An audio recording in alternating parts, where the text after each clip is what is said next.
मध्य प्रदेश लोक सेवा आयोग की राज्य सेवा परीक्षा 2025 को लेकर जबलपुर हाईकोर्ट में 2 याचिकाएं लगी हैं। इन याचिकाओं में मध्य प्रदेश राज्य सेवा परीक्षा नियम 2015 के रूल नंबर 4 के अलग अलग प्रावधानों की संवैधानिकता को ही चुनौती दी गई है और इन्हीं सब मामलों के चलते हाईकोर्ट ने राज्य सेवा परीक्षा 2025 की मुख्य परीक्षा पर मेंस पर स्टे लगाया है।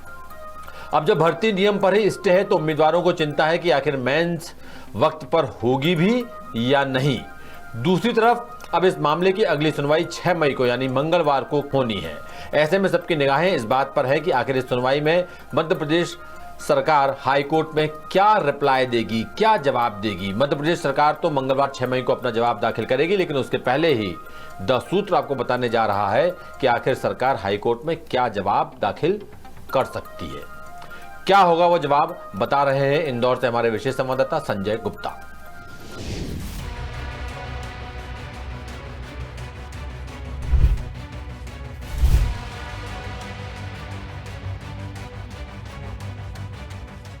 मध्य प्रदेश लोक सेवा आयोग कभी खुद ही अपने लिए मुसीबत खड़ी कर लेता है तो कभी सरकार या फिर सरकारी विभागों के नियम ही उसके लिए परेशानी खड़ी कर देते हैं। अब ताजा मामला राज्य सेवा परीक्षा 2025 का ही देख लीजिए। यहाँ तो सरकार के बनाए गए एक नियम को ही हाईकोर्ट में चुनौती दे दी गई और इसी के चलते हाईकोर्ट ने राज्य सेवा परीक्षा 2025 की मेंस पर स्टे लगा दिया। लेकिन सवाल यहाँ ये उठता है कि जिस नियम के भरोसे इतने सालों से भर्तियां होती आ रही हैं, क्या वो अचानक से ही गलत हो गया? इन्हीं सारी बातों का जवाब हाईकोर्ट को ढूंढना है। दरअसल हाईकोर्ट में 2 याचिकाएं 9253 और 11444/2025 लगी हैं और इन याचिकाओं में मध्य प्रदेश राज्य सेवा परीक्षा नियम 2015 के रूल नंबर 4 के अलग अलग प्रावधानों को ही चुनौती दी गई है। 6 मई को मामले की सुनवाई है और सरकार इस मामले पर हाईकोर्ट में अपना पक्ष रखेगी। अब सरकार हाईकोर्ट में क्या पक्ष रख सकती है, द सूत्र आपको बताने जा रहा है। इस मुद्दे पर कुछ दिनों पहले ही द सूत्र ने विस्तृत खबर दिखाई थी और बताया था कि सुप्रीम कोर्ट भी ये मुद्दा उठा चुका है और सुप्रीम कोर्ट ने इस नियम को मंजूर किया है। द सूत्र ने टीना डाबी केस के साथ साथ ऐसे ही दूसरे कई केसों का उदाहरण भी दिया था। अब सामान्य प्रशासन विभाग यानी जीएडी ने यही रिपोर्ट बनाई है और इसमें अधिवक्ताओं के जरिए यही पक्ष हाईकोर्ट में रखने जा रहा है। अब सरकार का पक्ष क्या होगा, ये भी जान लीजिए। सरकार इस मामले पर हाईकोर्ट में कहने वाली है कि अगर आरक्षण का फायदा परीक्षा के दौरान किसी भी लेवल पर एक बार लिया जा चुका है तो फिर उसे अनारक्षित में मूव नहीं कर सकते।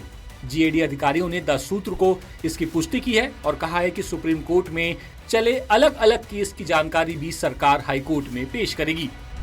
अब ये विवाद जिस नियम को लेकर के हुआ है और जिसे हाईकोर्ट में चुनौती दी गई है वो क्या है, ये भी जान लीजिए। नियम कहता है कि अगर किसी उम्मीदवार ने आरक्षण संबंधी किसी तरह की छूट ली है, इस छूट में यात्रा व्यय और परीक्षा शुल्क की छूट लेना शामिल नहीं है, तो फिर उसे प्री, मेंस और इंटरव्यू के बाद की मेरिट बनने के दौरान उसी कैटेगरी में रखा जाएगा जिसका उसने फायदा लिया है, यानी एसटी, एससी, ओबीसी में ही उसे रखा जाएगा। उसे अनारक्षित यानी कि अनरिजर्व कैटेगरी में मेरिट अंकों के आधार पर शिफ्ट नहीं किया जाएगा। इस नियम को ही चैलेंज किया गया है, जिसमें 25 मार्च 2025 को सुनवाई के दौरान हाईकोर्ट चीफ ने प्री के रिजल्ट घोषित करने पर रोक लगा दी। फिर 2 अप्रैल को कैटेगरी वाइज कट ऑफ अंक मांगे और मेंस पर स्टे लगा दिया और 15 अप्रैल को कैटेगरी अंक आने के बाद इस नियम को लेकर जवाब मांगा है और 6 मई को मामले की सुनवाई होनी है। बता दें कि ये परीक्षा नियम आज का बनाया हुआ नहीं है बल्कि साल 2000 से चला आ रहा है। मध्य प्रदेश राज्य सेवा परीक्षा नियम 2015 आज से नहीं बल्कि 2000 में तत्कालीन सीएम दिग्विजय सिंह की सरकार में आया था।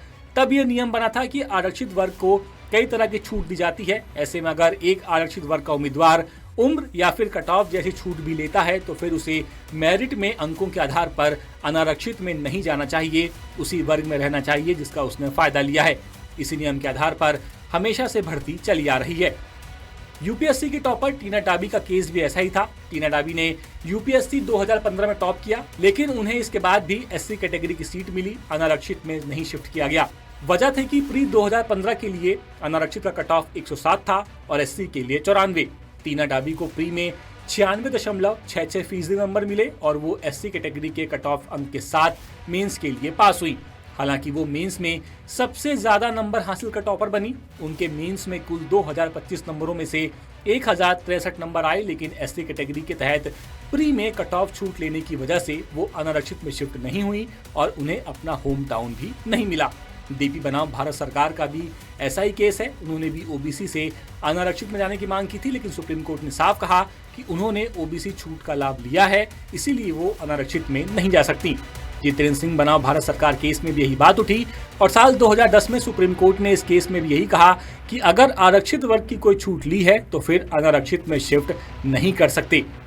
केंद्र के department of personal and training का भी यही नियम है कि एससी, एसटी, ओबीसी आरक्षित वर्ग के उम्मीदवार अगर परीक्षा में किसी तरह की छूट कैटेगरी में लेते हैं तो फिर उन्हें अनारक्षित में शिफ्ट नहीं किया जाएगा और यही केंद्र का नियम मध्य प्रदेश सरकार ने भी लिया है।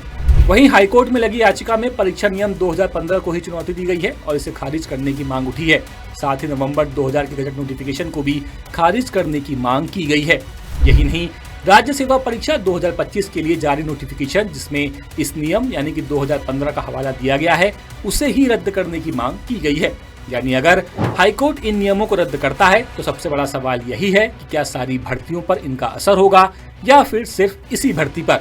और अगर हाईकोर्ट इन नियमों को रद्द नहीं करता तो जाहिर सी बात है मेंस का इंतजार कर रहे उम्मीदवारों को जल्दी राहत भरी खबर मिल सकती है।